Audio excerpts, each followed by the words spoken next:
রাত্রিবেলা আনুমানিক 10টা নাগাদ ডিএমকে থেকে এরকম একটা ইলিগেল নোটিশ কার ইনস্ট্রাকশন হতে পারে এটা আমার এবং রাজ্যবাসীর বোঝার আর বাকি থাকে না। তো আমাকে ওখানে আমি বললাম যে আমি তো পজিটিভ না, আমি তো এসিমটোমেটিক না, আমি তো সিমটোমেটিক না, তো আমার টেস্টিংও হলো না। তুমি যে আমাকে ওখানে ইনস্টিটিউশনাল কোয়ারেন্টাইনে পাঠাচ্ছ, ওখানে তো পজিটিভ কেস রয়েছে, তো আমাকে তোমরা পজিটিভের সঙ্গে রেখে আমাকে পজিটিভ করতে চাইছো, আমার লাইফকে এন্ডেঞ্জার করতে চাইছো।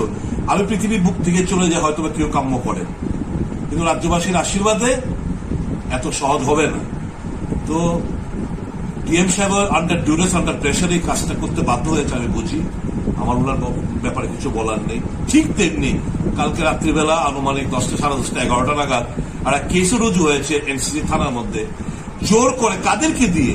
পুলিশ অফিসারের সঙ্গে আমার কথাবার্তা হয়েছে। এরা খুব দুঃখ প্রকাশ করছে, যারাই এই সমস্ত প্রেশার ক্রিয়েট করে ক্ষমতার অপব্যবহার করতে চাইছে, নিজেকে জাহির করতে চাইছে, ভবিষ্যতে টের পাবেন কত দানে কত চাপ। এভরিথিং অপেক্ষা করছে, সমস্ত কিছুই টার্ন বাই টার্ন সমস্ত কিছুই ঘটে।